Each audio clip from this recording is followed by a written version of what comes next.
Thank you for tuning in to the live show. You know what time it is. It is your boy Genesis. It is currently 1:35 p.m.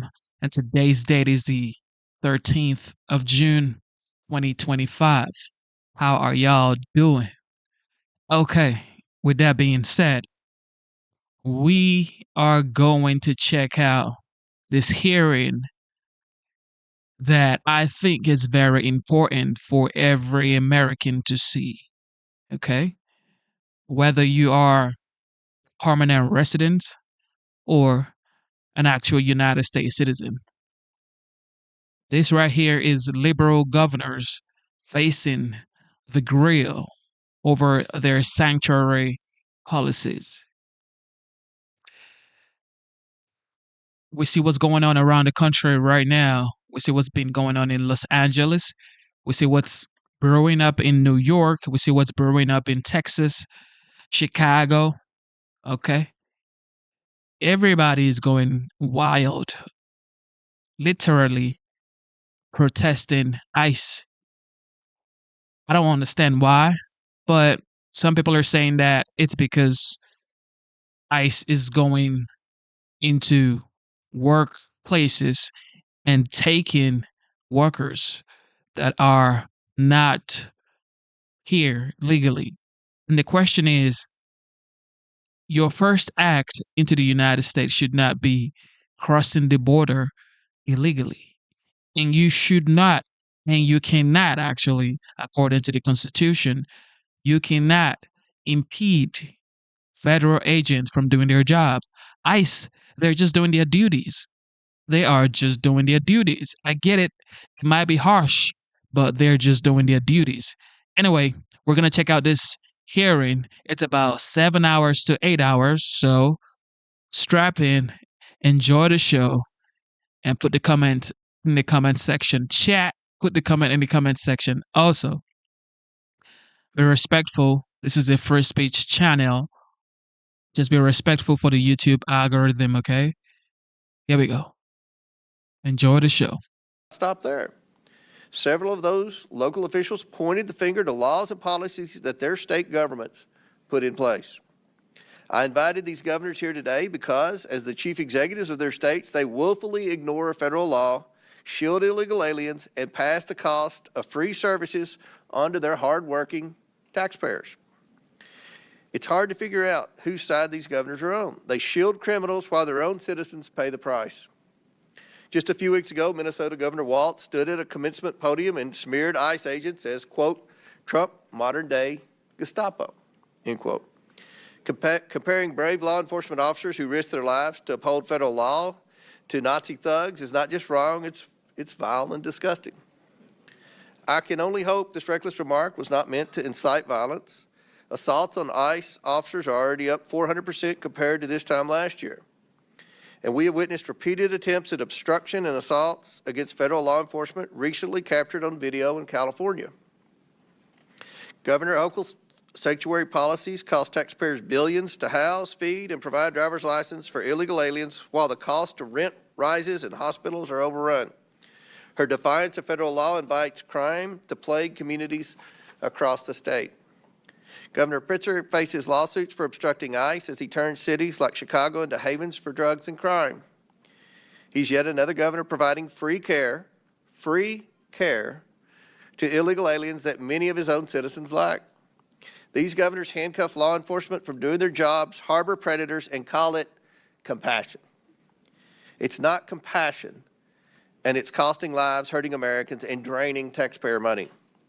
Congress must consider whether to defund every single penny of federal dollars going to cities and states that prioritize criminal, illegal aliens over the American people. Americans want to return to common sense. The Trump administration and this Republican Congress aims to restore our safety and sovereignty. It's past time for these governors to put America first. I now yield to Ranking Member Lynch for his opening statement. Thank you, Mr. Chairman. First of all, I want to thank our witnesses. Governor Walz, good to see you again. Governor Pritzker, Governor Hochul, good to see you again. Ms. Perryman, thank you for your willingness to come before this committee and help us with our work. At this very moment, as we sit in this hearing and at the order of President Trump, the National Guard are on the streets of Los Angeles, and active duty Marines are on their way. At Trump's order, Californians are now forced to navigate an active military zone in their midst as they try to go to work or decide if it's safe to send their kids to school. And because of Trump, no American city or state is safe as he lays this groundwork to take his militarization playbook nationwide. 2 days ago, he confirmed that he is considering invoking the Insurrection Act to expand the deployment of active duty military forces against civilians across this country, preparing for a future in which dissent is met with armed force and the machinery of war is turned inward on the American people. If unchecked, this marks not just a threat to our most sacred civil liberties, but a violent blow to American democracy itself. Last week in Los Angeles, peaceful Americans came out to protest the administration's cruel and illegal mass deportation operations in their neighborhoods.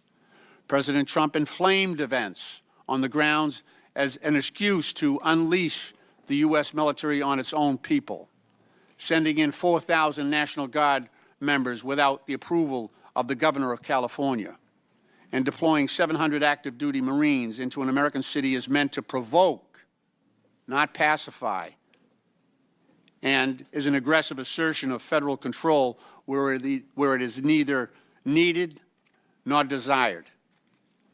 Our Marines are often the first responders in a war zone, but American neighborhoods are not war zones. Protesters are not the enemy. They are Americans who have the constitutional right to peacefully assemble and speak up.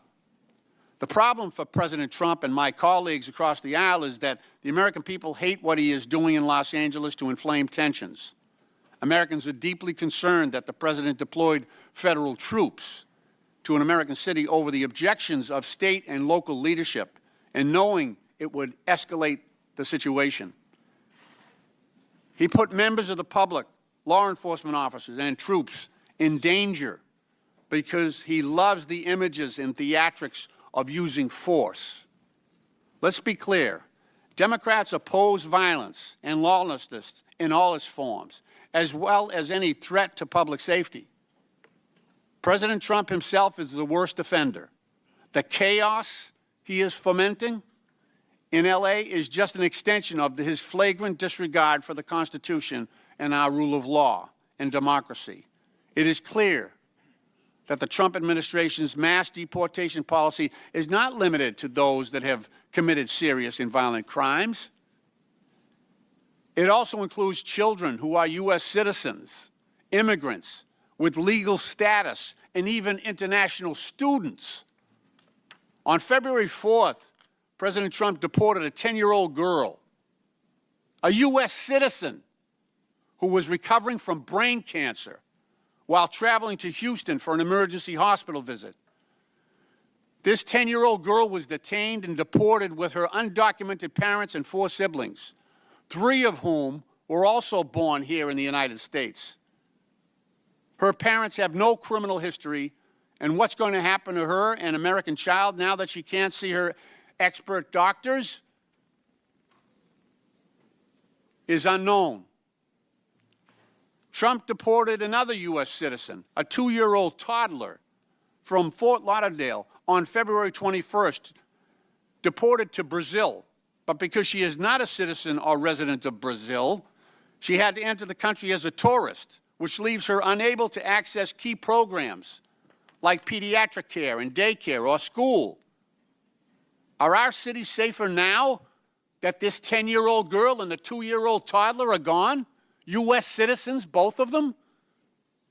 In Austin, Texas, a husband and wife were recently detained after a routine traffic stop.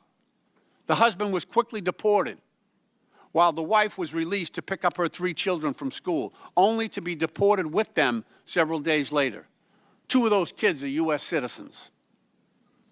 Is the family the violent criminals that Trump is supposed to be saving us from?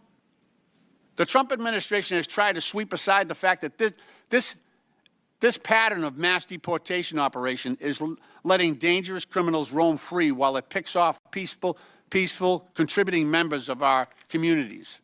busboys at restaurants, day laborers at Home Depot, parents who are taking their kids to school. In late March, ICE agents wearing masks and hoodies detained Rumeysa Öztürk. And those of you who watched that abduction, when you compare the old films of the Gestapo grabbing people off the streets of Poland, and you compare them to those nondescript thugs who grabbed that student, that graduated student, it does look like a Gestapo operation. It does look like the Gestapo.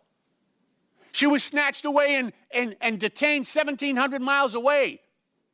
Her congresswoman couldn't reach her. Her family couldn't reach her. She was held incommunicado, 1,700 miles away. Her attorney could not reach her. Yeah, that was Gestapo-like. That's an appropriate comparison. That's exactly what it was like. And when U.S. citizens, she was here legally studying at Tufts University. She had every right to be here. We gave her permission to come. Her family entrusted us. They chose Boston because it's a place of intellectual freedom and respect for cultural freedom. And that trust was apparently misplaced. Ms. Öztürk's a Turkish national on a student visa to attend Tufts University. A video of that incident shows Öztürk walking along a public street in Boston, Massachusetts, my home city, when several masked figures just snatched her phone and backpack, handcuffed her, and hustled her into an unmarked vehicle. What's that sound like? What does that sound like? The Trump administration is putting extremism, cruelty, and chaos over protecting kids and families. Trump isn't focused on getting violent criminals off our streets. He's terrorizing our communities to fulfill deportation quotas with fathers and mothers, grandparents, and kids. And he's trying to strong-arm our city and state leaders to divert their limited resources away from serious public safety threats to instead focus on peaceful, law-abiding families, just as he has diverted federal resources away from combating drug trafficking, violent crime, and terrorism to fuel his lawless mass deportation campaign. Trump isn't trying to protect us. He's trying to divide us. It's us and them. He's trying to divide us. And some people are helping him. He's pitting neighbor against neighbor. But it's not immigrant kids who are about to kick millions of Americans off their health care. It's not them. And he's doing that to pay for a tax break for billionaires. And it's not immigrants who are using the military to silence Americans exercising their right to speak truth to power. These are not the strong and measured actions of the leader of a free country. They are the ruthless maneuvers of an aspiring autocrat hell-bent on consolidating power by any means necessary. This is disgraceful. It should not happen in this country. This is wrong. Deploying the military against a civilian population is wrong. And if we don't step up, this will continue. If we don't step up and declare what is right under our Constitution, then other cities, other citizens will meet this same fate. I'm proud of my Democratic colleagues who are willing to stand up to this thuggery. Trump is a wannabe gangster, and he's showing the world what he's about. And I'm proud. You know, my dad served in the Second World War. He fought the Nazis in Northern Africa. He fought the Nazis on the Italian peninsula. And I think he's looking down right now and he's happy that I'm fighting today's Nazis. He's proud of that. We all should be. Mr. Chairman, I yield back. Without objection, Representatives Stauber, Finstead, Fishback, Emmer, Morrison, and Craig of Minnesota, Representatives Miller, LaHood, Davis, and Ramirez of Illinois, Representatives Stefanik, Tenney, Lawler, Goldman, Ocasio-Cortez, Gillen of New York, and Moskowitz of Florida are waived onto the committee for the purpose of questioning the witnesses at today's hearing. Without objection, so ordered. Our witnesses today include the governors of 3 states. We want to welcome you all here. First, we have Tim Walz, governor of the state of Minnesota. He was sworn into office on January 7th, 2019. His second term began on January 2nd, 2023. Governor, welcome back to the House of Representatives.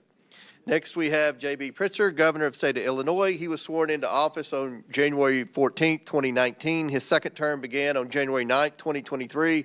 I'm going to yield briefly to my colleague, Raj Krishnamurthy, for further introduction. Thank you, Mr. Chair. Thank you for yielding. In Illinois, we like our pizza deep, our politics lively, and our budgets balanced. The last one used to be a miracle before Governor Pritzker took office.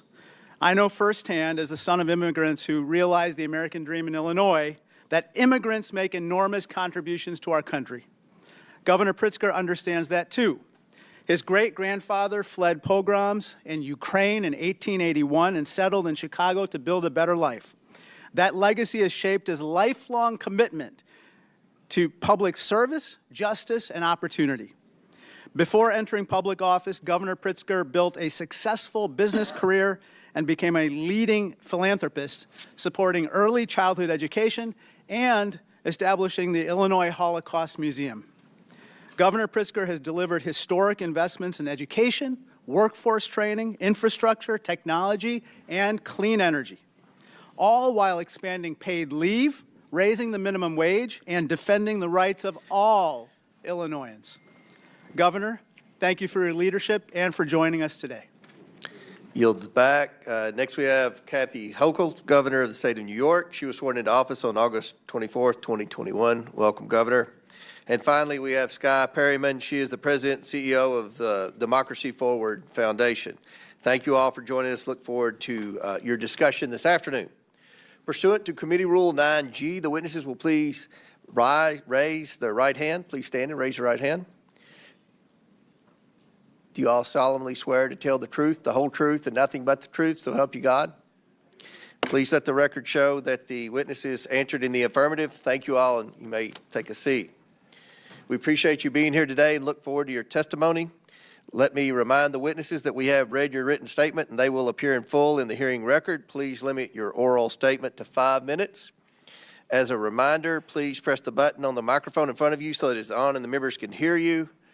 When you begin to speak, the light in front of you will turn green. After 4 minutes, the light will turn yellow.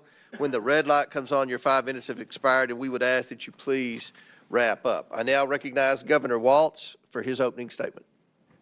Thank you, Mr. Chairman, Ranking Member Lynch, and members of the committee. I'm proud to be here today as the governor of the great state of Minnesota. Wherever you go in this country, people tend to want the same basic things: safe neighborhoods, affordable household goods, meaningful work, good schools. That's what my administration has worked to ensure for our people, and that's what we've delivered. Under our leadership, Minnesota has been ranked the 4th best state to live in, the 2nd best state to raise a family in, and the 3rd best state for jobs. And when it comes to serious crime, Minnesota has hit its lowest level in over 3 decades, and we consistently have lower violent crime rates than the U.S. average. Now, we have a broken immigration system in this country. I think everyone in this room agrees with that. But nothing Minnesota has done to serve its own people stands in the way of the federal government managing border security and policies. While you've convened this hearing to explore the issue of so-called sanctuary states, Minnesota is not even a sanctuary state. Minnesota legislature has passed no such bill making Minnesota a sanctuary state, and I have signed no such law. Minnesota cooperates with federal authorities in a number of ways. When there's a convicted felon in our prisons, we ask about their immigration status and share that information with the Department of Homeland Security. We also cooperate with Homeland Security requests when there's a judicial warrant and when due process has been afforded by our Constitution has been served. But enforcing immigration law is not the role of local and state governments. The fact is, Congress has given federal agencies the authority to enforce immigration laws across this country. That includes Minnesota, and I support them doing so. It's the federal government's job to secure the border. That's why when I was in Congress, I visited the southern border and voted for bills that would have increased funding for Border Patrol, made it easier to hire qualified agents, and deployed advanced technologies to the border. Most importantly, I recognize that securing our border does not mean we sacrifice our constitutional values. Unfortunately, the cruel and misguided policies of this current administration fail to live up to those values. Minnesotans are angry with what they've seen happen to their neighbors. They're angry that the federal government has been snatching people up, putting them in prison, and deporting them without a shred of due process. There's been no notice, no meaningful opportunity to object, and according to the president, no way to get out of these overseas prisons once you end up there. And let's be clear, many of these are law-abiding Americans, people who have been granted asylum or promised protected status. In many cases, it seems these people were reported not based on a criminal behavior, but how they looked or what they've said and being in the wrong place at the wrong time. Even U.S. citizens, like a 4-year-old boy with cancer, sent to Mexico, away from his father, away from the medical needs, to a country he was not born in or had never been to. Americans deserve a sensible, humane, and effective immigration policy that reduces illegal immigration while protecting fundamental rights. Meanwhile, the administration continues to make life worse for hardworking Americans in a lot of other ways, trying to slash Medicaid, Social Security, Medicare, making basic household goods more expensive, and telling people they just need to do more with less. The American people deserve better. You all have the power to legislate, to investigate this administration's abuse and overreach, and protect the American people. And I have to say I'm disappointed. At a crucial inflection point in our nation's history, Congress is choosing to spend its time trying to cast blames on states like Minnesota that have no hand in creating this crisis. While we may disagree on the best way to maintain border security and public safety, I know we should all be able to agree on a few principles: that everyone in America deserves due process, and that we live in a free country where people should not be locked up for exercising their basic constitutional rights. I hope you'll join me in enforcing accountability to those fundamental ideas, and I look forward to your questions. I yield back, Mr. Chairman. I now recognize Governor Pritzker for his opening statement. Mr. Chairman, Ranking Member, members of the committee, good morning, and thank you for inviting me. As governor of the great state of Illinois, I have seen firsthand how states have had to shoulder the consequences of a broken immigration system. I'm proud of how we have responded by promoting public safety, treating people with dignity, supporting our economy, and respecting the rule of law. Safe and compassionate immigration policies, I believe, are vital. In fact, my own family owes everything to this country accepting a young refugee named Nicholas Pritzker to its shores over a century ago. My great-grandfather fled the massacre of Jews in Ukraine and arrived in the United States when he was just 10, without a penny to his name. A social service agency provided him a place to live, a public school taught him English, a public university allowed him to pursue a higher education.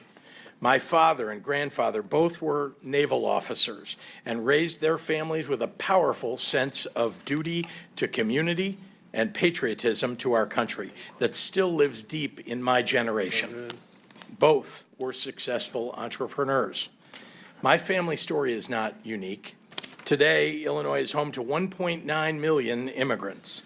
Just like my great-grandfather, they are hardworking, raising families, and paying taxes. Our state and our country have been strengthened by people from across the globe seeking freedom, opportunity, and refuge here. Recently, children, pregnant women, and others fled poverty, violence, and persecution, seeking asylum at our border.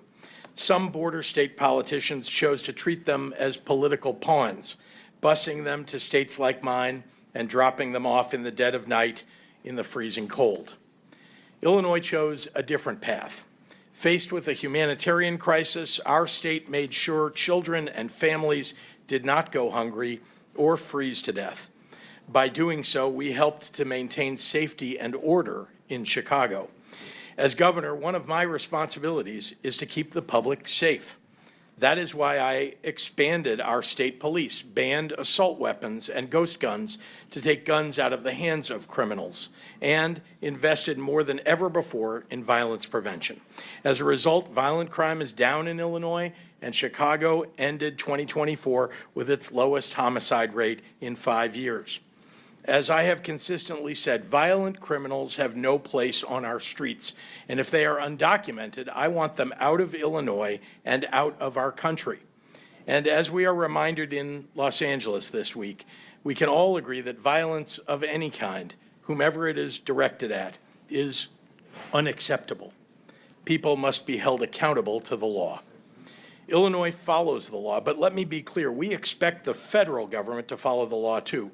We will not participate in abuses of power. We will not violate court orders. We will not ignore the Constitution. We will not defy the Supreme Court. We will not take away people's rights to peacefully protest. We also respect, and expect this administration to respect, the traditions and legal precedent that dictate how and when our National Guard and military are deployed. As governor, I've had to make the difficult decision to call the Illinois National Guard into service. I have always done it in partnership with my local governments and law enforcement, and with deep and abiding respect for the sacrifice I was asking of our volunteer armed forces. It's wrong to deploy the National Guard and active duty Marines into an American city over the objection of local law enforcement just to inflame a situation and create a crisis. Just as it's wrong to tear children away from their homes and their mothers and fathers who have spent decades living and working in our communities, raising their families. Besides being a father and husband, the greatest honor of my life has been serving as governor. I believe with my whole heart that Illinois is the best place in the country to live, work, and to raise a family. Illinoisans take seriously their responsibility in upholding the most fundamental values of our nation, values like kindness, empathy, hard work, and fair play.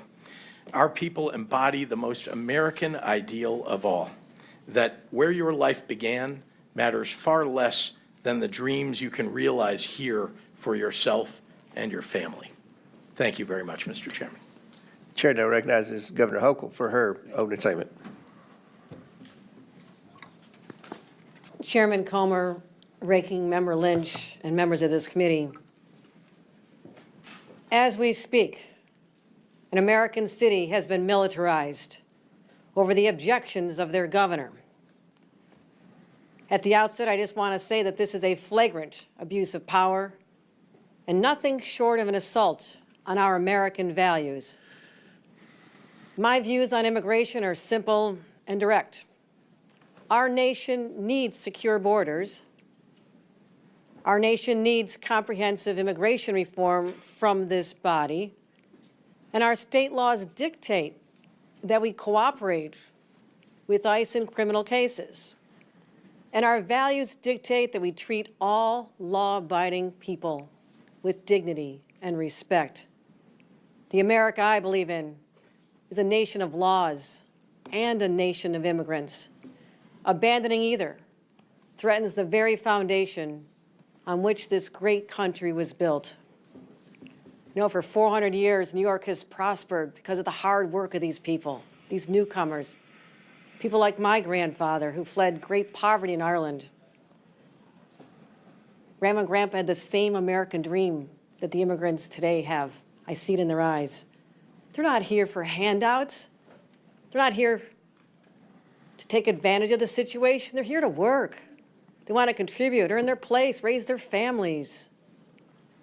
Yet, every day there's another story of children being ripped from the arms of their mothers, wives separated from their husbands, families arrested while attending legal immigration appointments. You know, not long ago in a small town known as Sackett's Harbor in upstate New York, masked and armed ICE agents stormed into a home before dawn. They abducted a mother, her 3 children, cast hell in a detention facility in Texas. I immediately contacted Borders Czar Tom Homan and demanded their release. In Jefferson County, more than 60% of the residents voted for Donald Trump. And those people protested in the streets. Local Republican lawmakers, business owners, school leaders all spoke out, finally, after 2 long weeks, the family was finally returned home. In New York, we understand the difference between going after criminals and traumatizing law-abiding families. Now, some of you will use this hearing to stoke fear. I'm here to talk about the facts. New York has managed an unprecedented immigrant influx because of a broken border. Yet at the same time, our state has become stronger and safer. Today, New York has the lowest homicide rate among the nation's top 10 states. We didn't achieve this with indiscriminate roundups, not by tearing apart innocent families, but by investing $2.6 billion in public safety, engaging in smart, targeted policing, and partnering with law enforcement, federal law enforcement, to apprehend and deport serious criminals. And since I've become governor, we've cooperated in handing over 1,300 convicted criminals to ICE. But what we don't do is civil immigration enforcement. That's the federal government's job. New Yorkers need their state troopers on our highways, seizing guns and drugs. States like mine are doing our part, but we can't be expected to fix the broken immigration system. You know, and the very people who go on cable news and rail about the border are the same ones who torpedo bipartisan legislation each and every time. So here's my message. If you truly care about public safety, if you truly care about the economy, if you truly care about human dignity, then sit down, negotiate, have real reform, secure the border, revive legal pathways, and let people work. At the end of the day, I'll go home and do my job keeping New Yorkers safe. I hope that you will do yours. Thank you. And I now recognize the Democrat witness, Ms. Perryman, for her opening statement. Thank you, Mr. Chairman and Acting Ranking Member, for having me here today. And at the outset, let me offer my sincerest condolences to all of you for the passing and your loss of your colleague, Representative Jerry Conley. I'm here today as a lawyer and as the president and CEO of Democracy Forward Foundation, which is a national nonpartisan legal organization that is committed to achieving democracy and a nation that enables all people to thrive. At Democracy Forward, we represent people and communities who make up the very fabric of our nation on a pro bono basis in federal and state courts and regulatory bodies throughout the country. I know this is a hearing focused on immigration, and so I would like to say at the outset and echo the calls for bipartisan, comprehensive immigration reform. I will also note that the rhetoric that we have heard the president and his allies use in recent days about immigrants and people in this country is inaccurate, overly politicized, and not solutions-oriented. Fundamentally, Democracy Forward Foundation's work centers on the premise that when the government does its job and delivers for people, our society is stronger. And when our government strays from that purpose, ignoring the Constitution, not achieving and respecting the fidelity of people's rights, our democracy and our people are in danger. Right now, based on the work that we are doing, I am here to say that our American people are in danger and that our democracy is in crisis. I am looking at these United States flags. We need to remember who we are. We right now have a president who has proclaimed without irony that he is a king in a nation that next year will celebrate 250 years since it threw off the reins of monarchy. Since Inauguration Day, the President and his administration have acted beyond the lawful bounds of executive authority. They have usurped the power of this Congress. They have sought to eliminate due process of law. They have ignored court orders, and they are targeting people, civil society organizations, and lawyers. These are anti-democratic actions that present an overall threat to every single American and their well-being and to our values in America. That is why at Democracy Forward Foundation, we have had to go to court to file more than 70 legal actions in federal and state courts and agencies and offices since Inauguration Day to protect the American people's rights. From stopping the president's federal funding freeze, to blocking the decimation of the Department of Education, to having to safeguard due process, to challenging DOJ and Elon Musk's attempts to access personal data on behalf of individual Americans, our team is in court every single day on behalf of people of all identities and ideologies, people in red states and blue states, people in small towns, urban areas, and rural communities. Our work at Democracy Forward demonstrates that the United States Constitution is still here, and it is here for all of us. This administration's tactics with regard to immigration enforcement that we have seen, they shock the conscience. They shock the conscience of the vast majority of the American people, including people who do not see eye to eye on how to fix our immigration problem in this country. They have led us to file and have to file litigation on behalf of religious communities to prevent ICE from entering houses of worship. We are litigating against policies that prolong the detention of individual immigrant children without their families. And of course, we are challenging the lack of due process afforded to our clients, men who were disappeared through an unlawful agreement between the government of El Salvador and the United States Department of State. All told, the courts have ruled against the current administration more than 170 times in less than 200 days because of the fast-moving harms and flagrant violations of the law and of our Constitution. And while this is a dire situation, our work demonstrates that the American people are determined to protect their rights. They are determined to use lawful and peaceful means of petitioning their government and, when necessary, of holding their government accountable. People have talked about their families, and last week was June 6th, which is, of course, the anniversary of when American troops landed on the beaches of Normandy in World War II.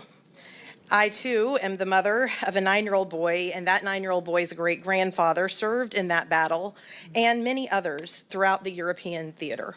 But as I reflected last week, we don't need to be in Normandy to defend our democracy in June of 2025. We need to be here, in these halls, doing the work in courts across the country and in our communities. And we do need to remember the essential and historical commitment that our nation made at the end of that war to advance democracy and to ensure that we never turn our backs on people who are fleeing persecution. I so appreciate you inviting me here today to participate in this hearing, and it is with a sincere hope that we can come together that I offer my testimony and comments. All right, opening statements have concluded. We're now going to begin the questioning portion of today's testimony. And I'm going to begin with Governor Walz. Governor Walz, I thought that maybe your statement referencing ICE as Gestapo was an outlier statement, but now that Mr. Lynch has endorsed it, it appears that it could be some type of Democrat talking point. Governor, do you and other Democrat politicians understand why referencing ICE as Gestapo is offensive? I'm going to explain. The Department of Homeland Security is reporting that ICE agents are now experiencing a 413% rise in assaults. We've seen numerous videos of rioters obstructing and assaulting federal law enforcement after your remarks, including in Los Angeles. So, Governor, do you think that comments like that and rhetoric like that put ICE officers and other law enforcement in greater danger? Well, thank you for the question, Mr. Chairman. First and foremost, any attack on law enforcement is unacceptable, wherever it's at, whether it's state, local. So you understand, and I've got limited time here. I want to highlight for the governors that real-world impact of the policies that you all continue to defend, even in your opening statements, have on American families. Earlier this year in Governor Pritzker's Illinois, a previously deported illegal alien who had re-entered the country was allegedly drunk driving near the University of Illinois when he struck a car sitting at a red light and then fled the scene.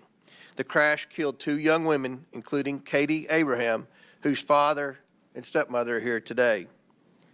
And this is her poster. Katie had her whole life ahead of her, cut off in an instant. Governor Pritzker, this illegal alien should never have been here. He didn't just flee the scene. He fled the state and was apprehended by federal marshals in Texas using a false name. He now faces criminal charges for reckless homicide, leaving the scene of an accident resulting in death, and driving under the influence resulting in death. And he faces a federal indictment for having a fraudulent permanent resident card, a fraudulent Social Security card, and a fraudulent use of passport. Governor Pritzker, do you agree that this illegal alien who killed Katie should never have been in the United States in the first place? Thank you, Mr. Chairman.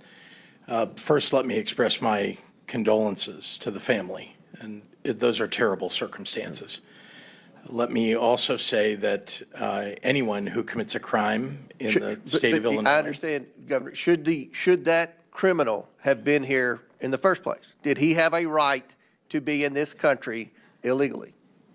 If the person is a criminal of any sort, then they ought to be.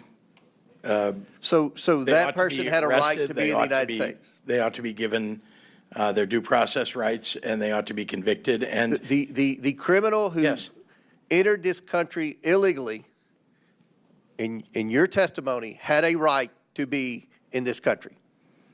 no, I'm suggesting to you that when and I have responsibility for the state of Illinois, I can tell you that it's the responsibility of the federal government to manage immigration in this country. And if you're suggesting that the federal government didn't do its job, that is up to you. Let me ask you this, Governor. I can tell you that in the state of Illinois, do you believe that President Biden did his job in securing the border?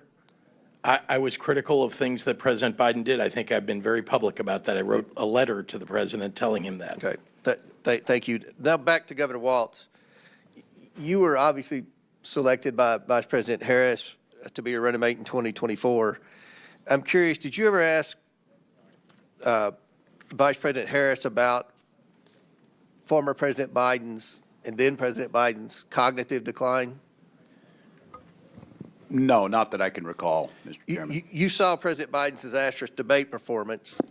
I'm just curious, you never did comment to Vice President Harris like, wow, he may not be on the top of his game. Nothing was ever mentioned to Vice President Harris.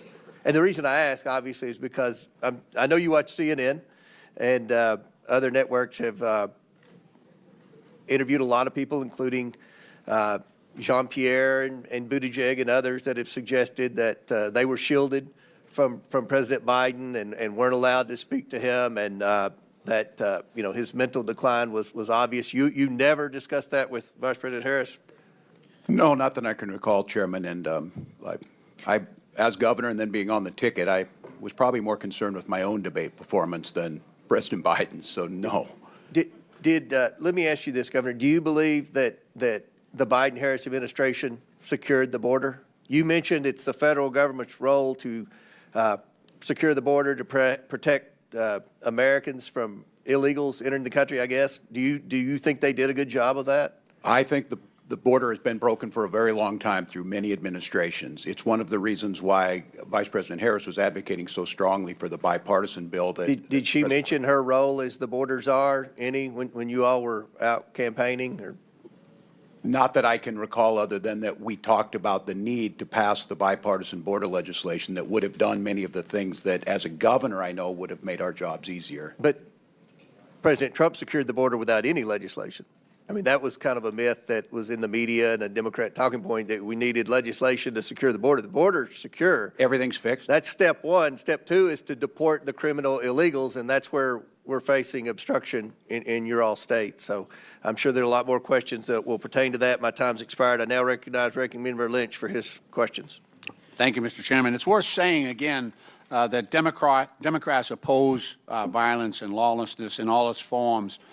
I do want to point out that the vast majority of protesters have been peaceful.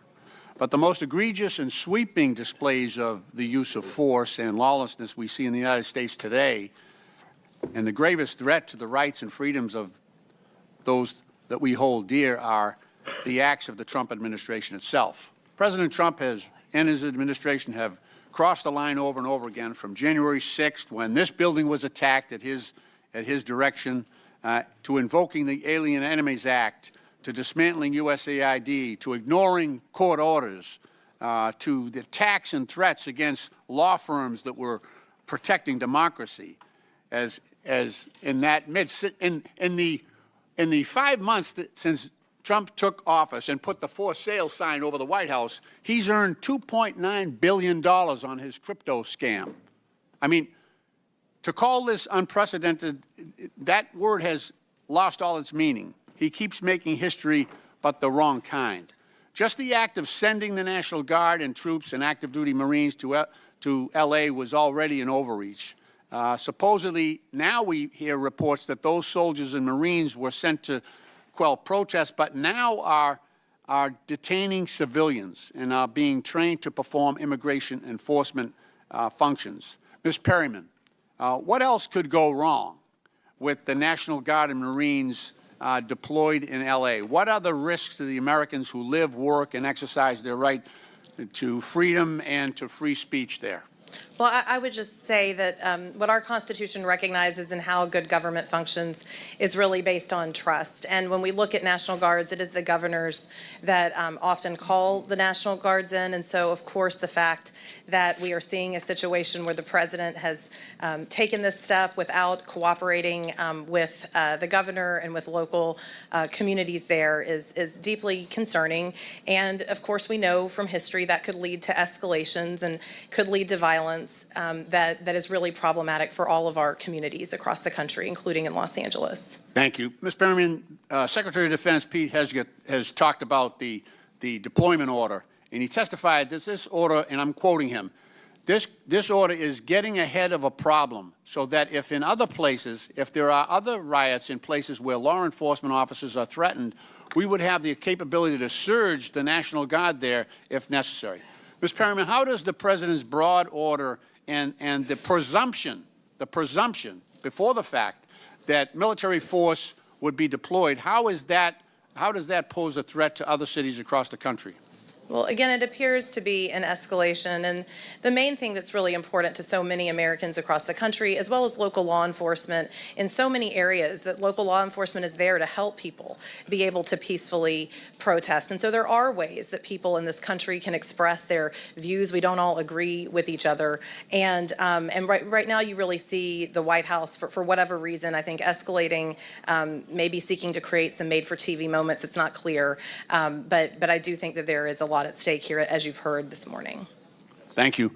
I want to ask each of the governors, this is a general question, how could each of the governors answer briefly how President Trump's policies, his assaults on the rule of law and his interjection of military force into California, how that would threaten your states, especially where Secretary Hegseth has said that he would support that expansion. Mr. Walz, Governor. Well, thank you, Ranking Member Lynch. Well, first of all, it's one of the federalism policy of this, especially when it comes to posse comitatus and the Insurrection Act. Governors are in charge. Our National Guard, as all of you know, serve in either Title 10 or Title 32 status under the role of governor. Right. And on all of these operations, the absolute pinnacle and the most critical piece is the coordination amongst them. And as a governor not being notified as local law enforcement, it creates a chaotic situation that they cannot operate as a joint unit. And governors are always there. We do it for floods. We do it for civil unrest. But doing it without causes immense danger, not citizens to, but to those very law enforcement officers who are then put in that chaotic situation. Thank you. Governor Pritzker. Local law enforcement are the ones who indicate to the governor or to their local officials who talk to the governor about their need for National Guard. And indeed, I've had that situation in the state of Illinois and called out the Guard when I needed to. I'm careful about when I do it, but again, when local law enforcement indicate that they want that backup or they need that support, we do it. Now, I have to say, when the President of the United States is calling out your National Guard over the top of local law enforcement saying that they don't need it, that they have things under control, it tends to have an inflaming effect on what's going on the ground, just when local law enforcement and officials are getting things under control. And I think that's what we saw in Los Angeles. Governor Hochul. Those actions absolutely undermine the sovereignty of individual states. States' governors are the commanders-in-chief of the National Guard. They know what to do. As you've heard from my colleagues, we have deployed them in a number of occasions. But undermining confidence in local law enforcement, you're basically saying that there's not a belief that the highly trained individuals of our municipal police departments, like Los Angeles, and the city of New York, for example, can't handle their jobs, I have more confidence in our law enforcement than perhaps the president does. And we ought to step back and say, this is an overreach of epic proportions. Thank you. Chair recognizes. Thank you for your courtesy on the time. Appreciate that. Thank you. Chair recognizes Ms. Stefanik from New York. Thank you. Governor Hochul, on your first day in office, you signed Executive Order 1. Is that correct? I believe it is. And you extended this executive order not once, not twice, but 3 times, most recently January 16th this year. Is that correct? If that's what your facts show, I signed countless executive orders. I would assume you'd know policies. it's Executive Order 1. And this is a continuation of your predecessor's sanctuary state policies, correct? Is included in that.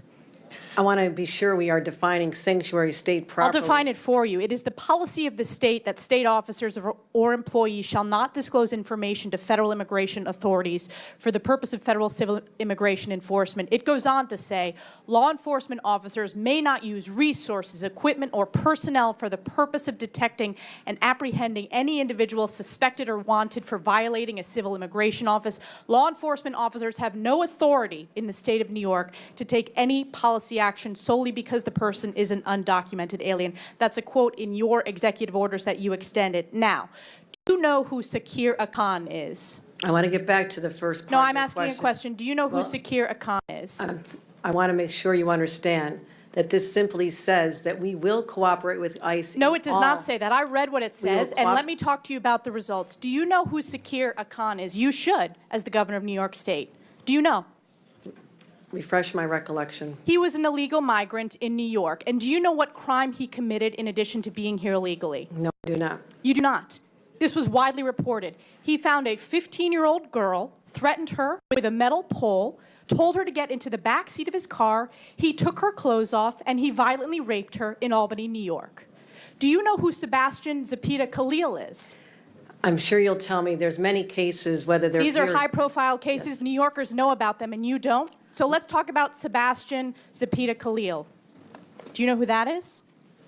I don't have the specific details at my disposal, no. Well, this is an illegal migrant in New York because of your sanctuary state policies. Do you know what crime he committed? I'm not familiar at this moment. I bet you're going to be familiar when I remind you. He found a sleeping woman on the subway, lit her on fire, and burned her alive. This is in Kathy Hochul's New York. And as I'm sure you are aware, I'll remind you that ICE issued an order to detain this violent criminal, but that was rejected by New York officials due to sanctuary state laws. Now, do you know who Raymond Rojas Basilio is? I just want to say this. These crimes are horrific. Because of condemn your, them. because of And I your would say sanctuary state policies. In all of these cases, we would work with ICE to remove You them. did not in this case. They are If they need walking our on the assistance. streets because of your policies and your executive order that you signed 3 times. Now, Raymond Rojas Basilio, do you know who that is? I'm telling you this.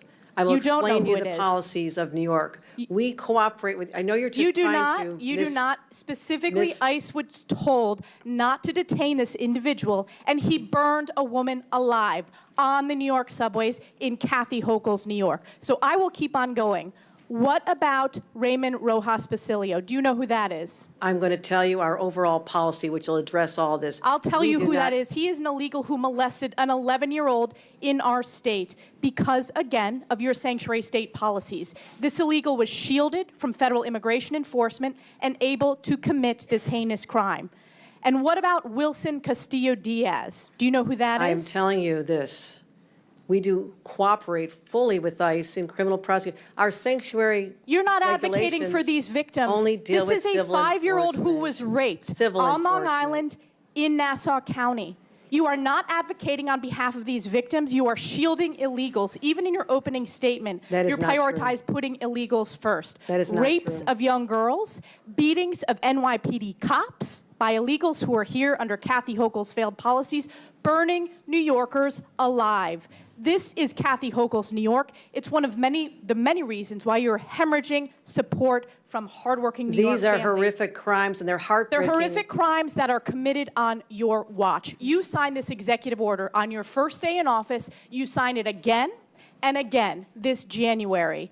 We deserve a governor who stands up for law-abiding New Yorkers, doesn't put illegals first, but actually puts New Yorkers first. I appreciate Rather than the going chairman's after the viral moment, I suggest you No, look no, at the no. facts. I'm standing up for New Yorkers. No. Rather than addressing the illegals in New York, you are prioritizing your far-left sanctuary state policies, which you put in place with executive orders. Instead of advocating for cooperate victims, in all a those 5-year-old cases. who We was raped, cooperate with ICE. you did not. They were released We because cooperate of with sanctuary ICE. state We policies in New cooperate York with State. law No enforcement. amount of words is going to clean up your failed record and these horrific crimes committed in sanctuary state that you created. And with that, I Your yield back. representation, the facts, Gentlelady absolutely false. yields back. Absolutely Chair false. recognizes Ms. Norton from Washington, D.C. Thank you, Mr. Chairman. Let's be real. Since the start of the Trump administration, each day has been more nightmarish than the last. But in the past few days and weeks, we have seen a significant escalation of Trump's mass deportation agenda. On May 29th, a 9-year-old child and his father were reportedly detained in Torrance, California, and separated from one another by ICE. A 4th grader ripped from the only community he knows and from the arms of his father. We have kids who are afraid to go to school, afraid that ICE will grab them, and their families from school grounds, and afraid their parents will not be there when they get home. Schools are supposed to be safe havens for our children that foster learning and growth. Instead, the Trump administration is deliberately weaponizing them, terrorizing children and families with its immigration policies and threatening more than 600,000 students, kids with detention and removal. President Trump has called for an end to birthright citizenship, a constitutional right recognized since the end of slavery. He has cut federal contracts that give 2-year-olds representation in immigration court. He has ripped the children who are immigrants and United States citizen from schools, their friends, their neighborhoods, and their homes. There is no other way to spend this. President Trump is waging a cruel and deliberate war against children. Ms. Perriman, do all children residing in the United States have a constitutional right to attend public schools regardless of immigration status? They do. Ms. Perriman, how is President Trump going further than past presidents in authorizing ICE to carry out enforcement activities in schools, hospitals, and places of worship? Yes, I mean, this is what brought us to court on behalf of the Baptists and the Quakers and the Sikh communities and other religious communities that are having to challenge this. For more than 30 years, the country had a policy that prevented indiscriminate enforcement activities at what we call sensitive locations. That includes houses of worship, and it includes schools. We saw in the early days of this administration, the Department of Homeland Security rescind that policy and endanger people, all people, not just immigrants, but people who are seeking to engage in communal worship, people who are seeking to go to school, and to be present in other sensitive locations like hospitals. Governor Walz, what does it mean for children in Minnesota if ICE comes to their classrooms? Well, thank you, Congresswoman. Minnesota prioritizes education. We're proud of our education system. We're proud that when students come to school, they get a good meal, they have well-qualified teachers, and it's a place where it's safe. It's a safe place where they can learn. We prioritize it because our economy depends on it, and it's the right thing to do.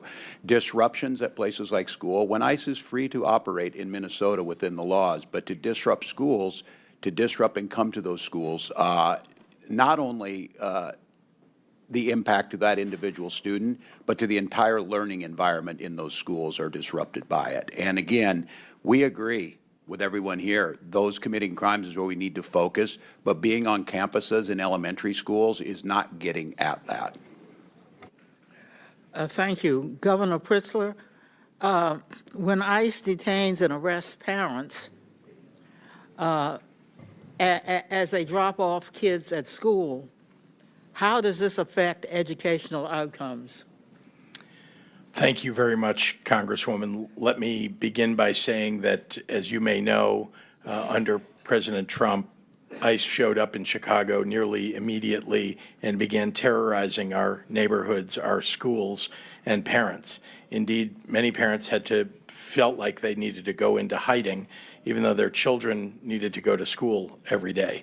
And so disrupting that environment, frankly, not just for the children, but for the parents and for teachers and the entire school community, it is something that, we believe in Illinois in educating all of our kids, making sure that they get what they need in our public schools. In fact, we've invested significantly in making sure the results have been very good. Eighth graders in Illinois rank second in reading in the entire country.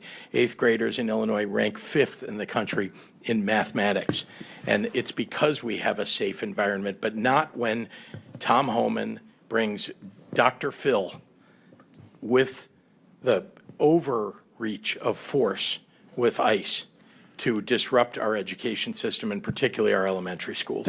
Thank you. Gentlelady's time's expired. Chair recognizes the Majority Whip, Mr. Emmer from Minnesota. Mr. Chairman. Thank you, Mr. Chair. Welcome back to Washington, Governor. I'm going to run through a series of facts before I get to my questions, so let's get started. Governor Walz, you signed the Health and Human Services Omnibus Bill into law in May of 2023. That bill expanded Minnesota Care to provide free health care to illegal aliens. You signed the Higher Education Omnibus Bill into law in May of 2023. That bill allows illegals to have their college tuition paid for by the state.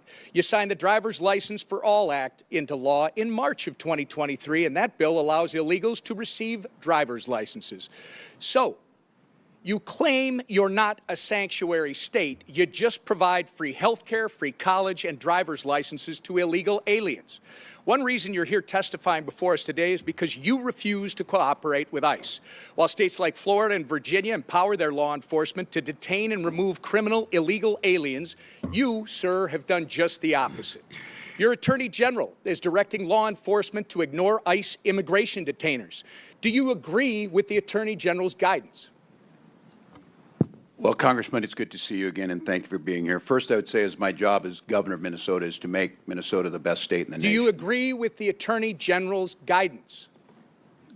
Congressman, what I would say on this is that Minnesota follows all law. I would say it's a very easy question. And again, if you claim you're not a sanctuary state, you just claim that you support policies. You're not a sanctuary state, but you support policies that prevent ICE from doing their job.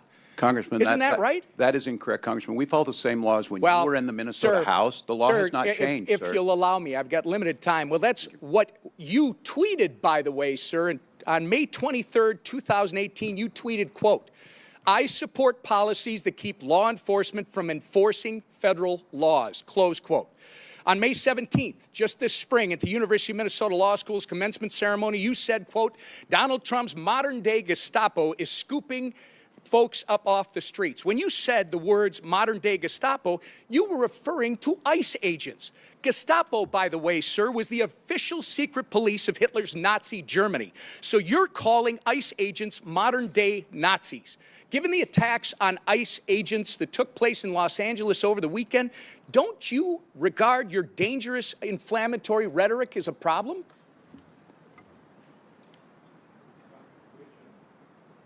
The questions do you want me to answer first? So, sir, it saddens me that you refuse to express regret from comparing ICE to Nazis. ICE agents are brave Americans who get up every morning, leave their families, and put their lives in harm's way to protect our country, sir. You, at the very least, owe an apology to these dedicated public servants.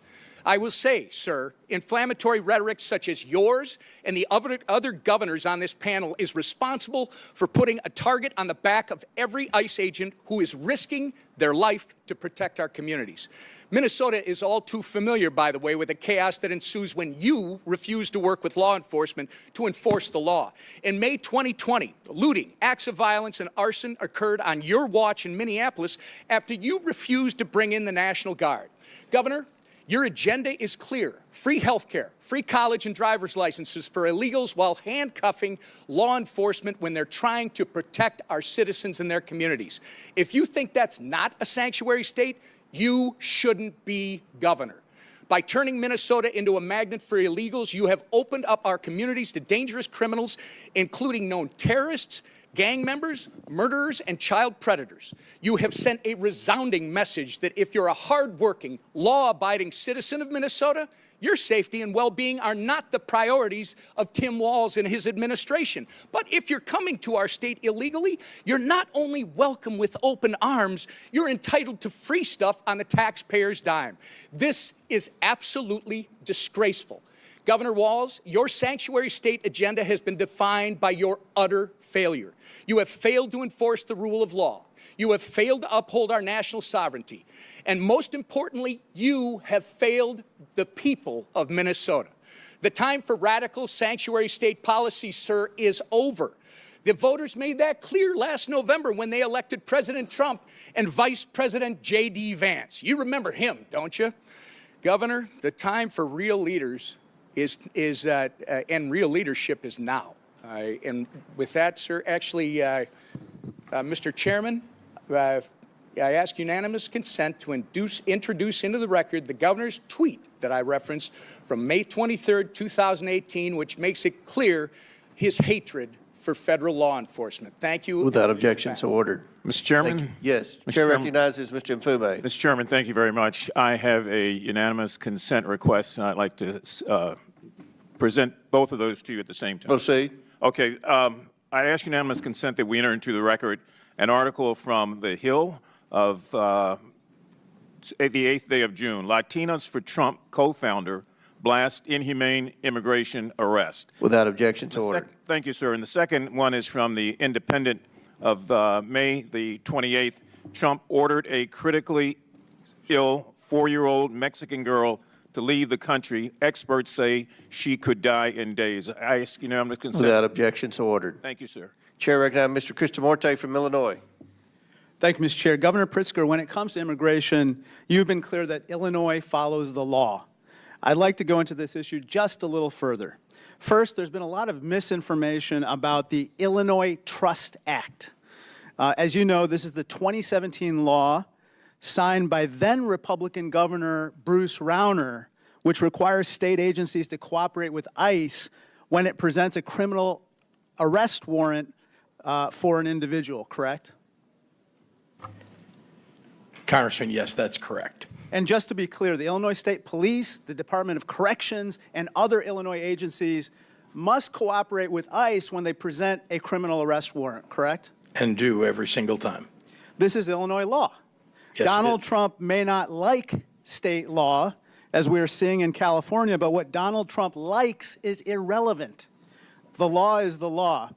The Wall Street Journal reports that ICE's recent raids in California, including at a Home Depot in the LA area, were organized because the administration was falling way short of its cruel goal of deporting thousands of people per day. Politico said this is, quote, the standoff that Trump wanted. There's another reason why Trump has provoked the current situation in California. He doesn't want to talk about what he calls the big, beautiful bill and what I call the large, lousy law. So let's talk about what Trump doesn't want to discuss. What Trump doesn't want to discuss is that his large, lousy law cuts $625 billion in Medicaid, a program that insures millions of Americans. Governor Walz, in a press release on Medicaid cuts, you said, quote, the victims of these cuts will be families, children, veterans, rural Americans, and pregnant moms. That's what you said, right? That's correct, Congressman. And Governor Hochul, in a recent op-ed, You wrote, even if you don't rely on Medicaid, these cuts affect you. Because when millions lose coverage, hospitals and other vital health care institutions lose funding. And that strains the entire system. That's what you wrote, right? That is correct, sir. Governor Pritzker, cuts in the large, lousy law are going to leave upwards of 700,000 Illinoisans without health insurance. Isn't that correct? Yes, people will die. Trump's large, lousy law adds trillions to the national debt as well, which could force $500 billion in automatic cuts to Medicare, in addition to the cuts in Medicaid that we just referred to. And of course, Medicare is a program that every senior relies on. Let me turn to my final topic. Governor Pritzker, President Trump has called Illinois, quote, a poorly run state. But the truth, of course, is the opposite. Governor, Illinois has had 7 consecutive balanced budgets, right? That's correct, Congressman. And our credit rating has been raised 9 times in the last 6 years, correct? After 21 downgrades under Republican and others. And it now stands at an A rating, right? It does. In contrast, under President Trump, every credit